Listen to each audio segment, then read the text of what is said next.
माता देखिए, आज हमने भिक्षा में क्या प्राप्त किया है। देखना क्या है, भिक्षा ही लाए होगे ना।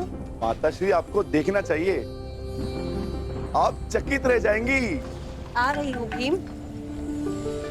शीघ्रता कीजिए माता। ऐसी भी क्या शीघ्रता, जो भी लाए हो तुम पांचों भाई सदा की भांति उसे आपस में बांट लो।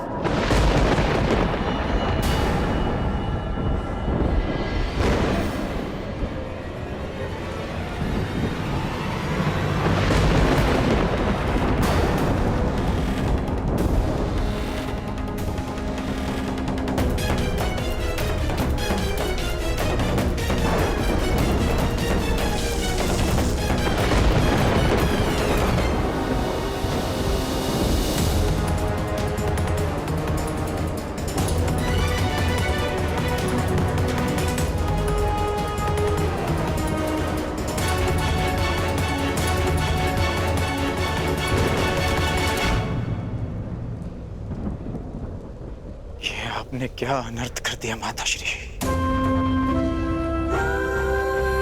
पुत्र, मैंने जो कहा भूलवश कहा।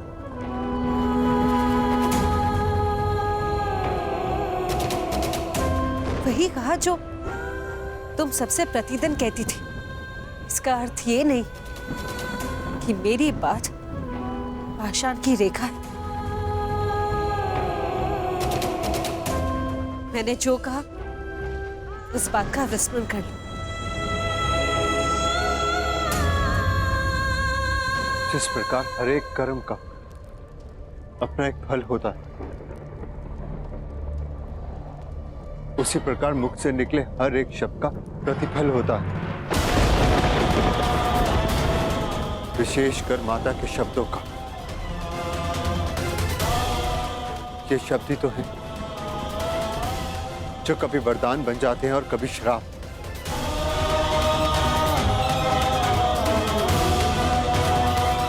माता का वाग्दान, माता की आज्ञा है जो ना तो कभी भुलाया जा सकता है और ना लौटाया जा सकता है।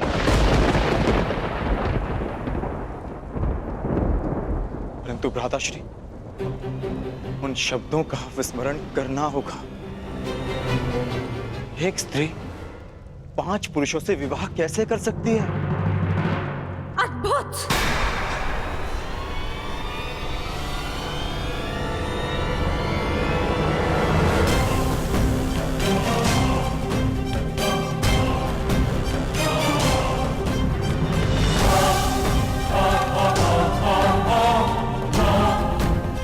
मुझे लगा था कि ये 5 वीर माता के वचनों को उपहास समझकर टाल देंगे, परंतु उस बात पर हंसना तो दूर, एक मुस्कान तक नहीं है किसी के मुख पर।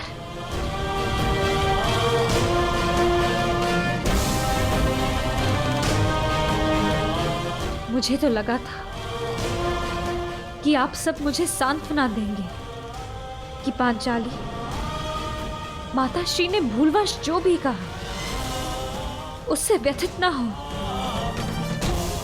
परंतु आप सब ये मंत्रणा कर रहे थे कि 5 पुरुष एक स्त्री से कैसे विवाह करेंगे।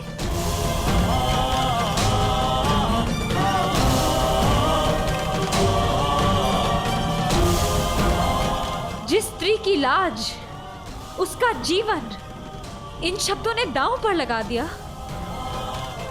उसकी तनिक भी चिंता नहीं किसी को।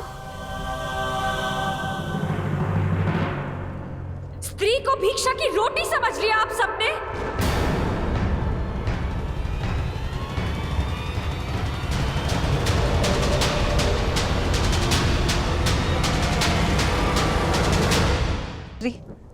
अपने शब्दों के लिए मैं क्षमा मांगती हूँ। नहीं माताश्री, आपने जो कहा वो भूलवश कहा,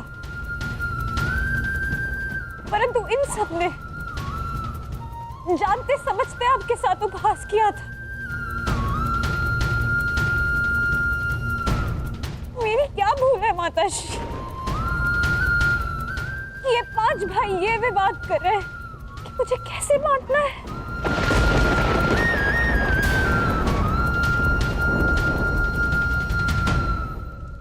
आपने मुझे स्वयंवर में वरा है आर्य अर्जुन।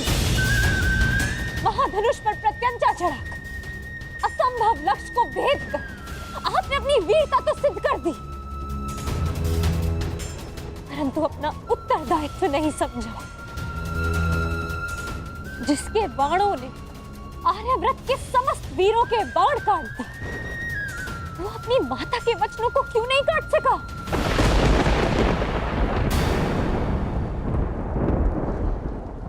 धर्मराज समझे जाने वाले प्रथम पांडवश्री, माता के वचन झूठे सिद्ध।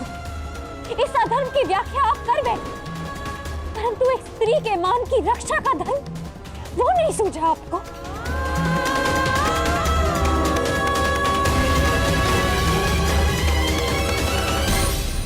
एक परिणीता विवाह के पश्चात जब अपने ससुराल आती है तो उसकी केवल एक ही इच्छा होती है कि उसका नया परिवार उसके घर में उसका स्वागत करे।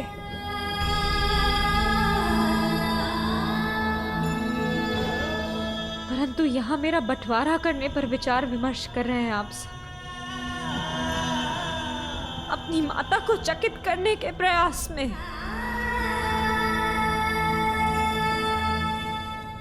आप सबने मेरा उपहास बना दिया कि अब स्वयं नियति भी मुझ पर हंस रही है। क्या स्त्री एक विजेता का स्मृति चिन्ह है कि एक पल दिखाकर उसे प्राप्त करता है, एक उसे बांटने को कहता है और फिर शेष उसे बांटने की विधि खोजने लगते हैं।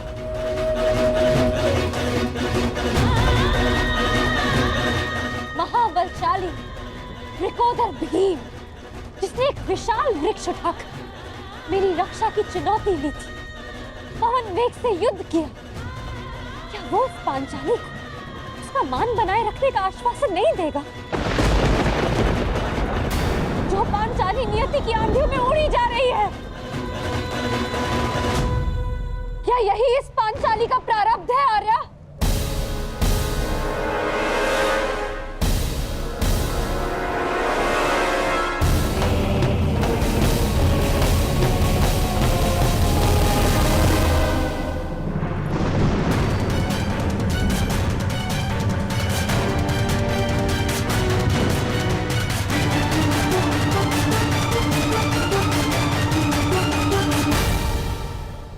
स्वागत है अंगराज कर्ण, स्वागत है। पांचाल से साथ ही निकले थे, यहाँ पहुंचने में बड़ा विलंब कर दिया आपने। मार्ग में कुछ अशुभ घटित हुआ था क्या? नहीं,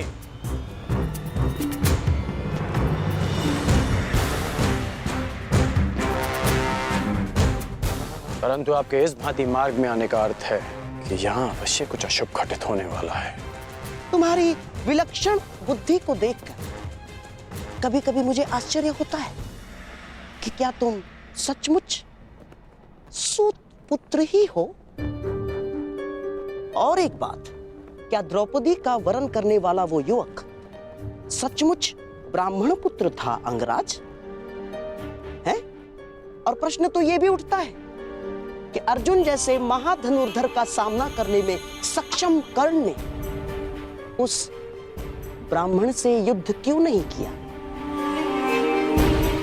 अर्थात परशुराम शिष्य को पराजय का भय हो ही नहीं सकता। तो उस युद्ध से पीछे हटने का कारण क्या था अंगराज कर्ण? क्योंकि एक सच्चा योद्धा युद्ध नीति का पालन करता है, वो ना कारण किसी से युद्ध करता है और ना किसी का अधिकार छीनता है। उस युवक ने अपने बल और कौशल से वो स्वयंवर जीता है। परंतु ये बात आप कैसे समझ सकते हैं? क्योंकि हाथों में बांसे रखकर षड्यंत्र रचने वाला एक सच्चे योद्धा का मन नहीं समझ सकता।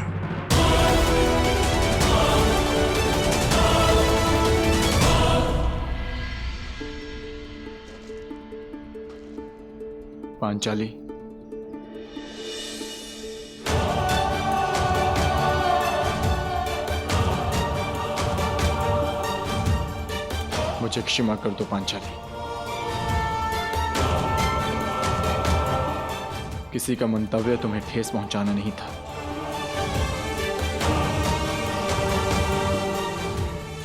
स्त्री का मान ओस की बूंद की भांति होता है आर्य। भूमि पर गिरी और अस्तित्व समाप्त।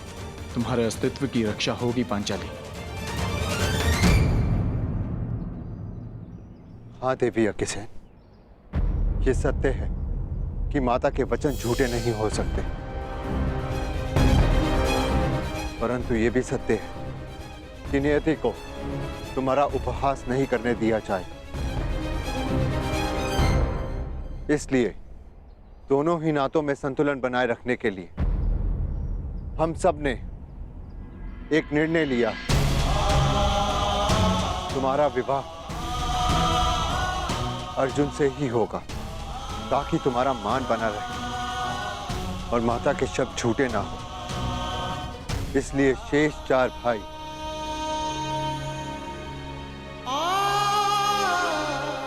संन्यास लेंगे, संन्यास लेंगे, संन्यास लेंगे।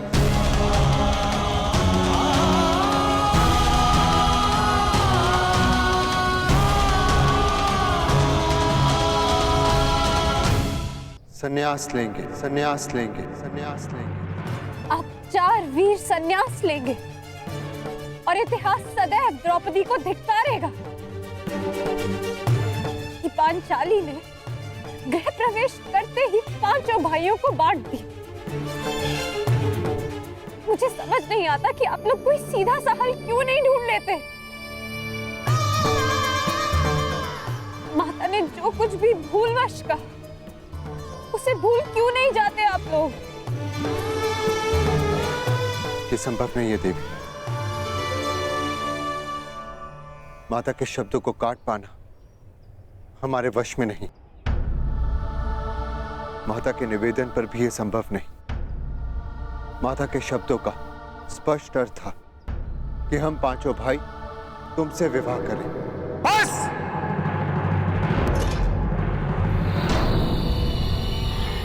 अब एक भी शब्द और मत कहना दुस्साहसी ब्राह्मण।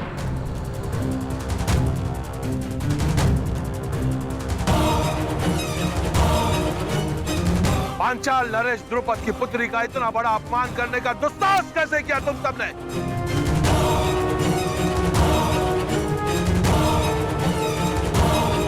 ये तो ईश्वर की कृपा है कि मैं यहां अपनी पुत्री का कुशल क्षेम पूछने आ गया, अन्यथा तुम सब अनर्थ करने जा रहे थे। पुत्री, तुम इसी क्षण पांचाल की ओर प्रस्थान कर रही हो और मैं युद्ध में इन सब का वध करूंगा।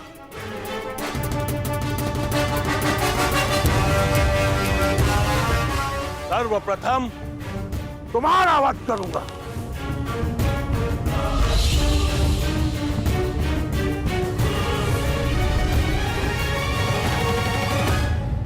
ठहरिए पांचाल नरेश।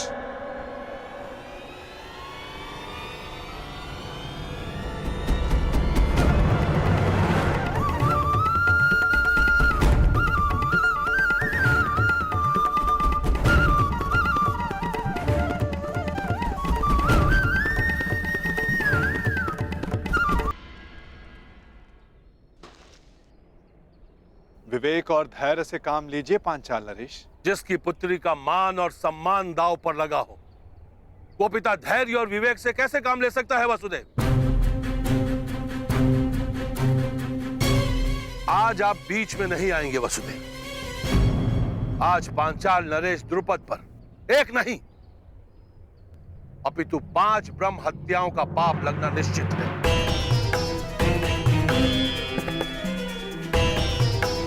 ब्रह्म हत्या का पाप तो आपके भाग्य में है ही नहीं पांचाल नरेश, क्योंकि आपके समक्ष कुरु वंश के क्षत्रिय महायोद्धा खड़े हैं। अर्थात ये पांचाल नरेश, ये और कोई नहीं परंतु कुंती पुत्र पांडव है।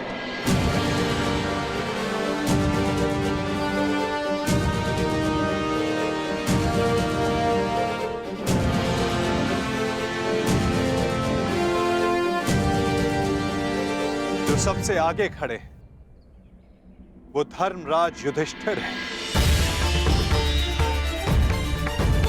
और जिसने खेल खेल में वृक्ष उठाकर स्वयंवर में विघ्न डालने वालों का संहार किया वो महाबली भीम है। और उनके दो सहायक नकुल और सहदेव।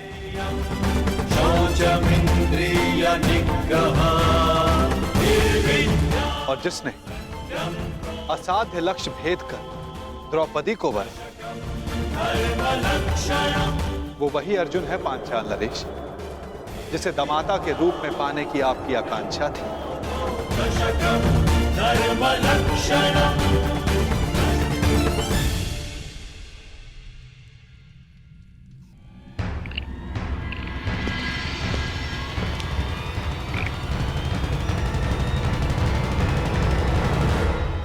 पधारिए अंगराज कर्ण।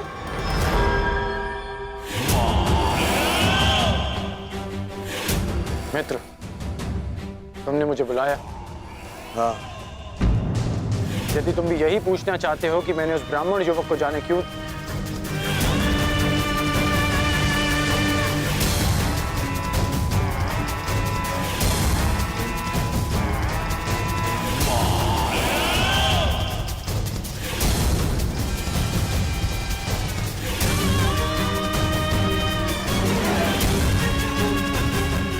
उस ब्राह्मण को छोड़ो मित्र, छोड़ो उस ब्राह्मण को। ऐसा शुभ होने वाला है कि पांचाली स्वयंवर की त्रासदी भूल ही गया हूं मैं आज बहुत प्रसन्न हूं मित्र।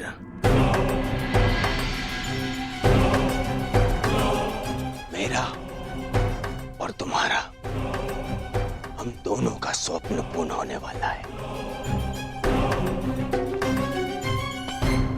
मामाश्री ने ऐसा मार्ग खोजा है जो मुझे, दुर्योधन को, तुरंत ही हस्तिनापुर का राजा बना देगा। मेरा राज अभिषेक होगा, राज अभिषेक। उसके पश्चात तुम्हारा परिवर्तन का स्वप्न भी पूर्ण हो जाएगा मित्र। हाँ मित्र,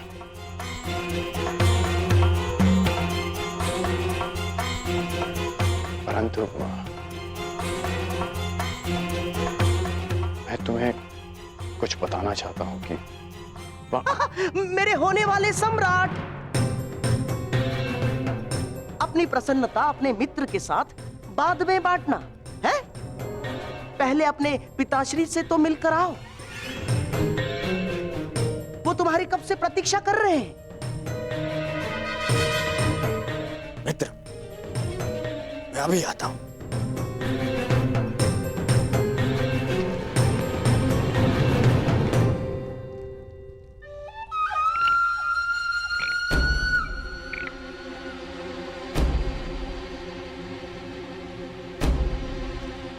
जब तक दुर्योधन लौट आए तब तक चौसर के दो दो हाथ हो जाए अंगराज कर्ण। आप सदा अकेले खेलते हैं गांधार राज? हाँ, अकेला ही खेलता हूं, क्योंकि जो स्वयं के साथ अकेला खेलता है वो दूसरों को अपने खेल का पासा बनाने में सक्षम होता है कर्ण। मैं चौसर की नहीं, उस खेल की बात कर रहा हूं जो आप हस्तिनापुर में खेल रहे हैं। खेल तो तुम भी खेल रहे हो अंगराज कर्ण, जिसका प्रारंभ तुमने पांचाल स्वयंवर के युद्ध में कर दिया है? सत्य और निष्ठा से कोई भी मनुष्य अपने लक्ष्य तक नहीं पहुंच सकता कर्ण ना। और तुम ये मत भूलना कि तुम दुर्योधन की किसी भी परिस्थिति में साथ देने की प्रतिज्ञा से बंधे हुए हो कर्ण। क्या कहना चाहते हैं आप? यही कि तुम और मैं केवल हम दोनों ही जानते हैं कि पांडव अभी जीवित हैं।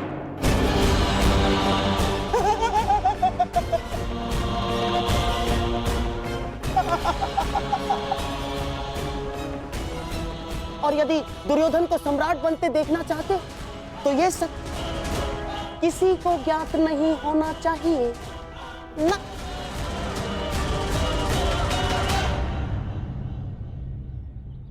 पांचाल नरेश पर ब्रह्म हत्या का दोष नहीं लगेगा, किंतु आप पांचों दोषी।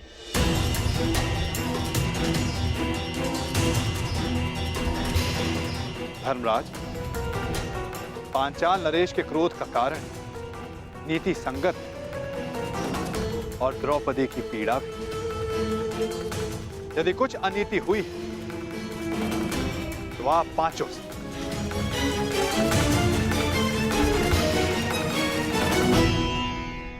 कोई वस्तु नहीं जिसे बांट लिया जाए।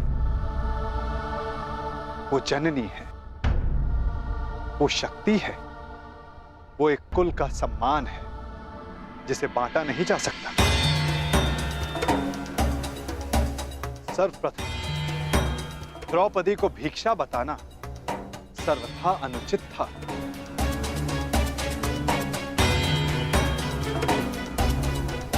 तुमने पांचाली का वरण किया है ना अर्जुन, वो कोई भिक्षा नहीं है।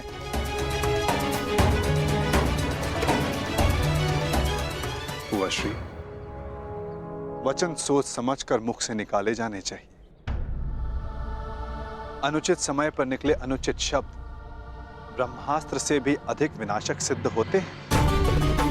माता सदा चाहती है कि उसकी संतान प्रेम से रहे, परंतु बिना परिस्थिति जांचे, बिना परिणाम का आकलन किए कोई निर्णय सुना देना घातक सिद्ध होता है। संतान प्रेम में लिया गया अनुचित निर्णय कभी कभी सृष्टि का चक्र डगमगा देता है बुआश्री।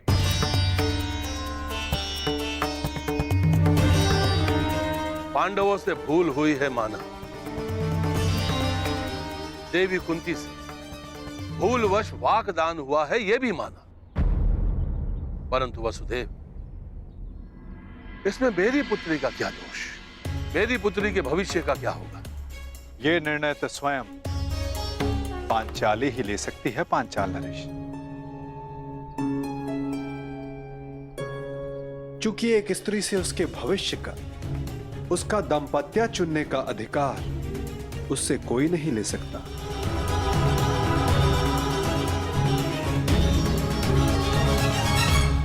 मुझे तुमसे सहानुभूति है सखी, परंतु यह निर्णय तुम्हें स्वयं ही लेना होगा।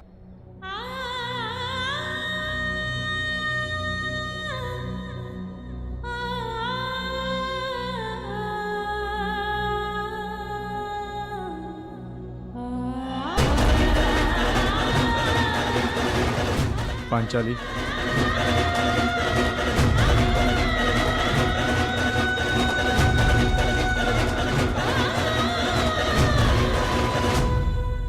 मुझे विश्वास है कर्ण कि तुम ना अपनी प्रतिज्ञा तोड़ोगे और ना ही दुर्योधन का स्वप्न।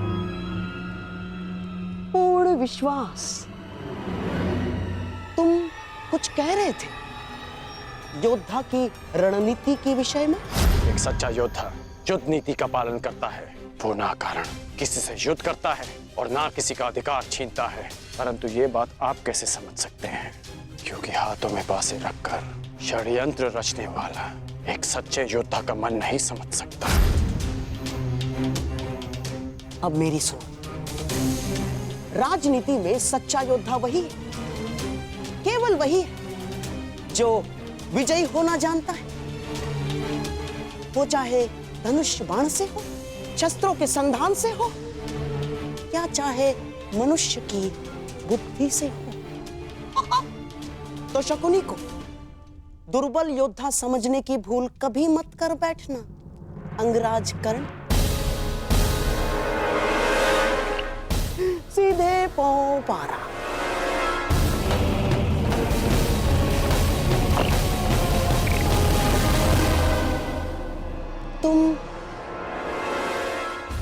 आज तो गए कर्ण।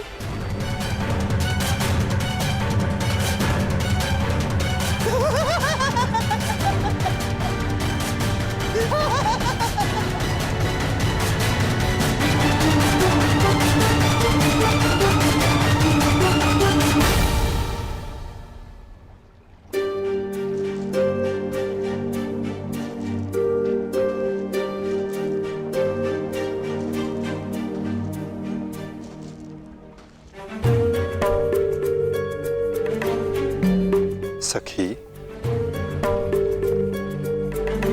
क्यों? किस लिए सखा? आप तो मेरे सखा हैं और सर्व ज्ञाता भी। क्या यही मेरा प्रारब्ध है? फिर क्यों मुझे इस दुविधा में उलझने दिया आपने? तुम्हारे प्रारब्ध का निर्धारण तुम्हारा चयन करेगा सखी। तो क्या चयन करूं मैं वासुदेव?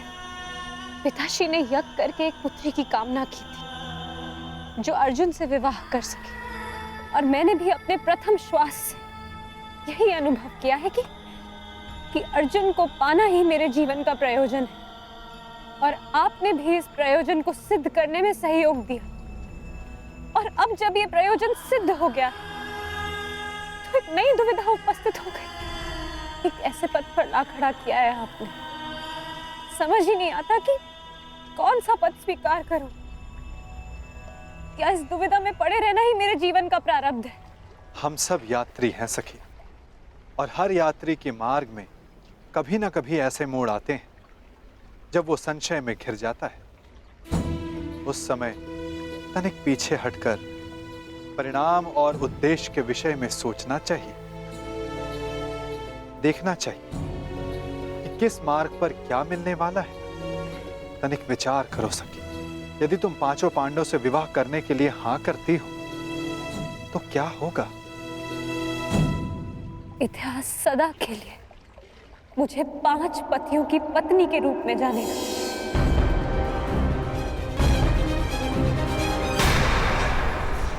मान और उपहास का पर्याय बन जाएगा मेरा जीवन। और यदि तुमने केवल अर्जुन से विवाह किया तो शेष 4 संन्यास ले लेंगे और संसार कहेगा कि कुल वधू ने गृह में प्रवेश करते ही कुल को बांट दिया और ये विवाह ही अस्वीकार कर दिया, तो जीवन भर के लिए पिताश्री की दृष्टि झुक जाएगी।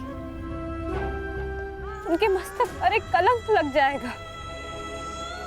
प्रत्येक स्थिति में द्रौपदी पर कलंक लगना निश्चित है।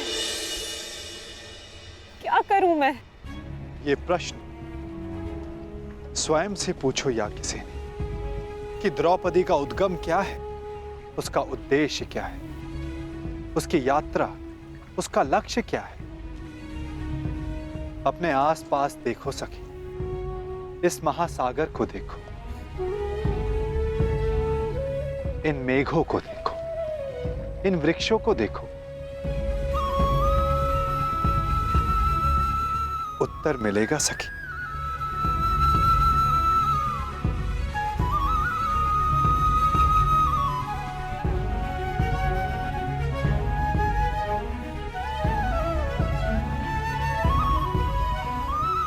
तो क्या कहा इस महासागर ने, इस मेघ, इन वृक्षों ने? यही कि यदि उद्देश्य से हट जाए तो उद्गम भी लांछित होता है।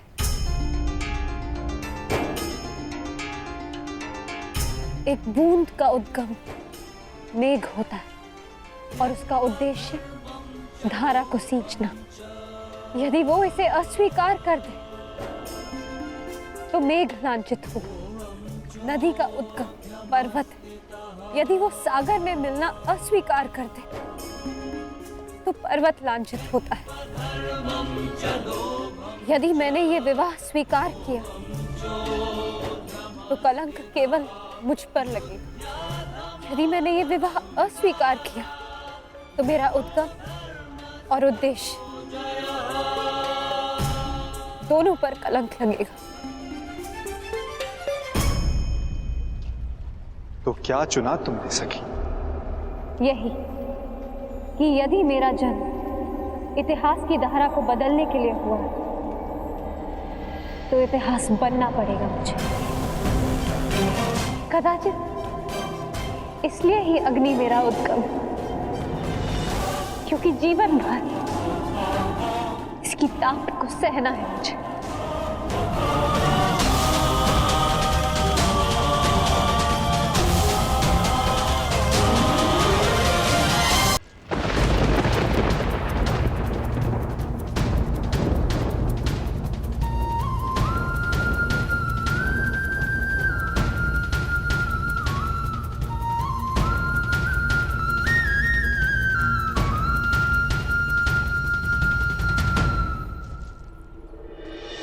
पांचाली,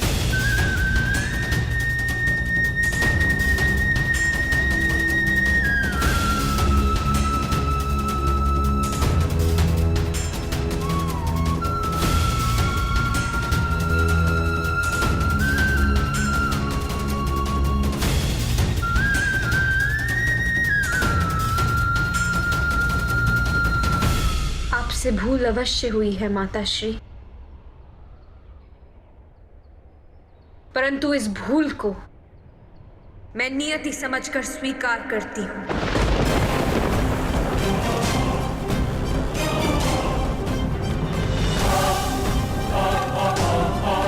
और साथ ही अपने जीवन के लक्ष्य और अपने प्रयोजन को पूर्ण करने के लिए प्रस्तुत हूं।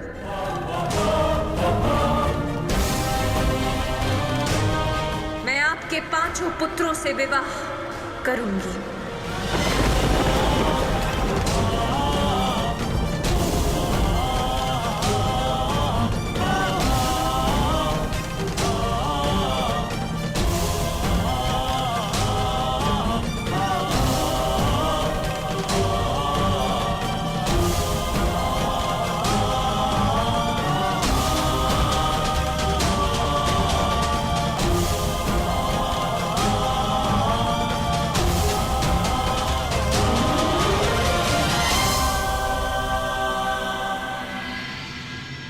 आज की यह सभा एक विशेष प्रयोजन से बुलाई गई है।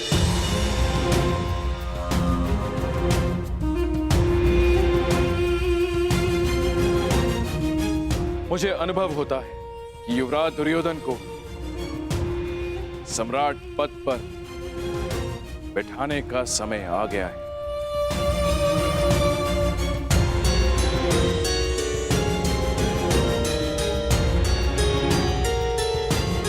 परंतु क्यों महाराज? ऐसी क्या आवश्यकता आ गई? सबसे बड़ी समस्या समय की है ताक्षरी। कल रात्रि मैंने एक स्वप्न देखा जिसमें मुझे आभास हुआ कि मेरे संन्यास का समय निकट है। सम्राट जब संन्यास ले तो उत्तराधिकारी को सिंहासन संभालना ही होता। बड़ी इच्छा थी कि अनुज पांडु का पुत्र, कुरुवंश का ज्येष्ठ पुत्र युधिष्ठिर साम्राज्य संभाले, पर नियति ने उसे हमसे छीन ली।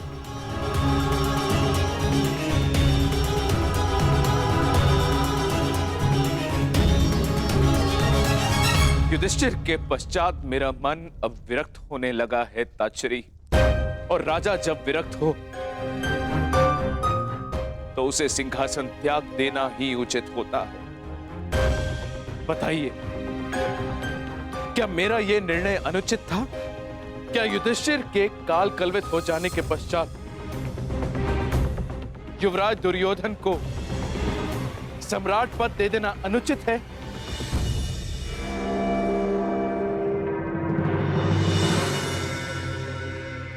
यदि नहीं तो मैं दुर्योधन को सम्राट पद देता हूं।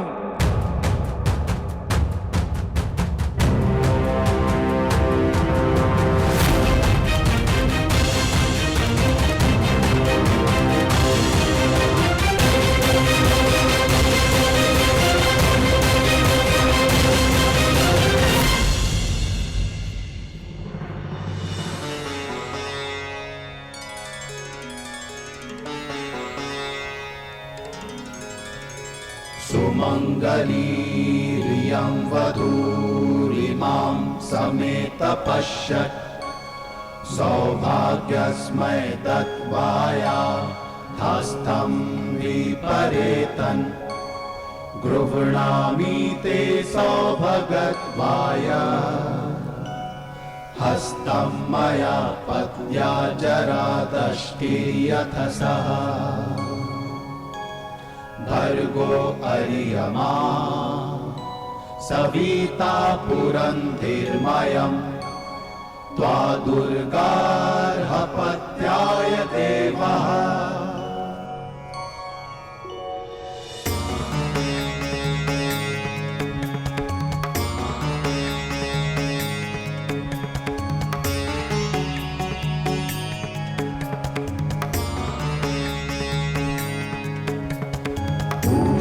त्वयतो नयतो हस्तगृहाश्विना प्रवहतां रथेन ग्रहाण गच्छ ग्रहपत्नी यथा सोपशिनी त्वं विदधमावदासि इहा प्रियं प्रजायाते समृद्ध्यतामस्मिन् ग्रहे गहीपत्या दीर्घायु भव। एनापत्या तन्वं संसृजस्वाधा चित्री विदधमा सौभाग्यवती भव।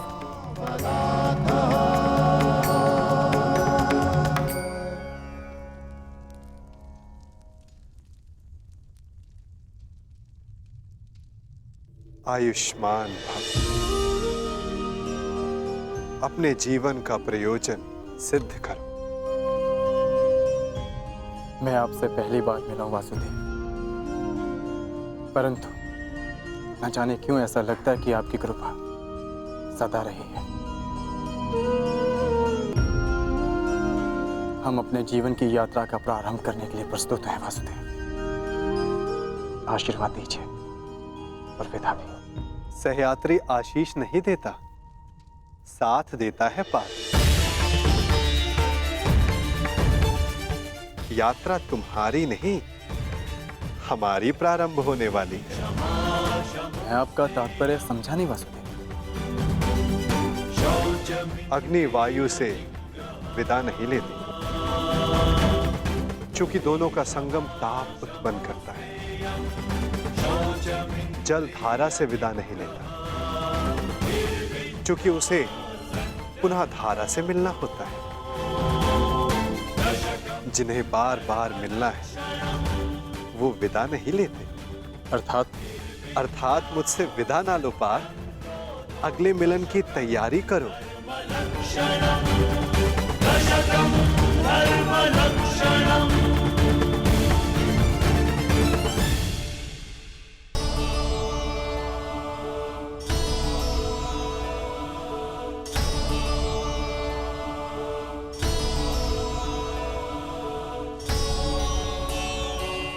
मेरे जन्म पर आपने कहा था कि मेरे जीवन का लक्ष्य अर्जुन से विवाह से कहीं अधिक है। आज मुझे ये अनुभव हो रहा है कि वो लक्ष्य निकट है। निकट तो नया युग है सखी, जिसकी आधारशिला तुम्हें रखनी है। एक वचन दे सकते हैं मधुसूदन? बिना जाने वचन कैसे दे सकता हूँ? क्योंकि आप जानते हैं कि मुझे क्या चाहिए।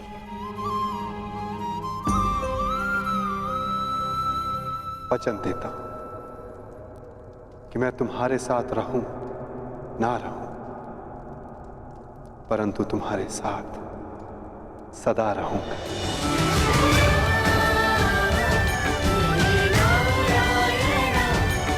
आपका साथ मुझे जीवन की यात्रा पूर्ण करने का साहस देता रहेगा सखा।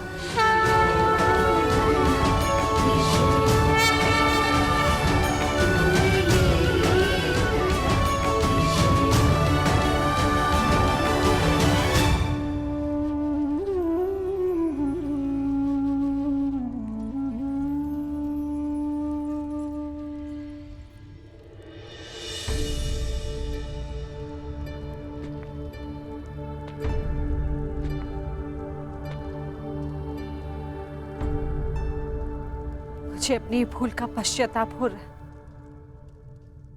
इसका क्या तारण है? धरा से उत्पन्न फल को अंततः धरा पर गिरना होता है बुआश्री। प्रत्येक शब्द और प्रत्येक कर्म अपने परिणाम साथ लाते हैं। समय लगे, परंतु वो परिणाम इसी धरा पर, इसी जन्म में भोगने होते हैं। आपने भी अज्ञातवास बहुत भोग लिया बुआश्री। अब समय आ गया है कि आपका और आपके पुत्रों का परिचय संसार के समक्ष ले आया जाए।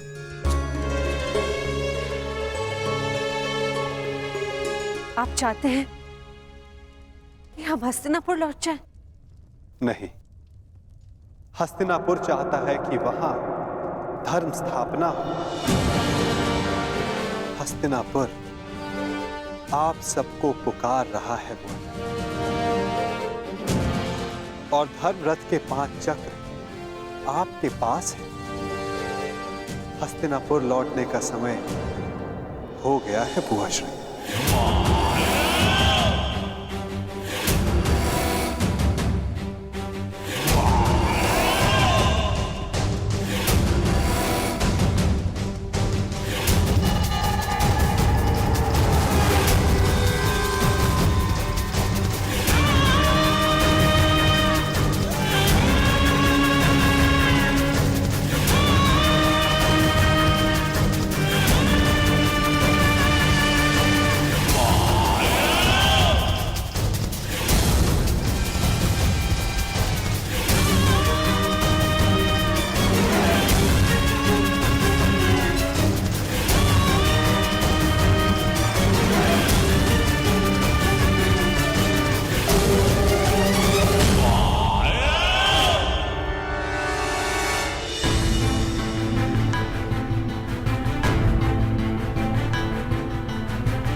पुत्र,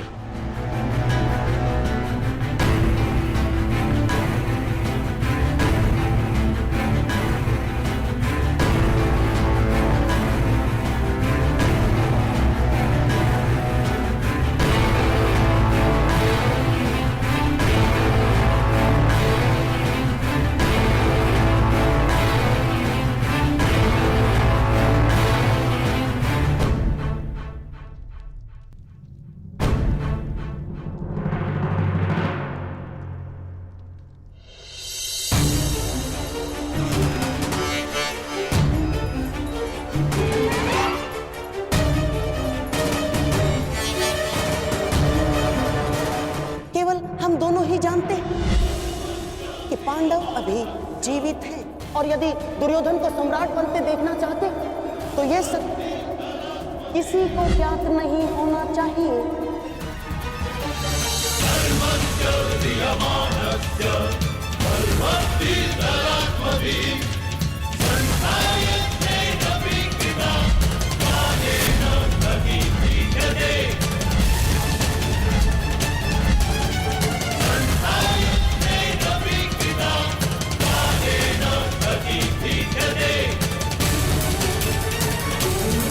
ठहरिए महाराज।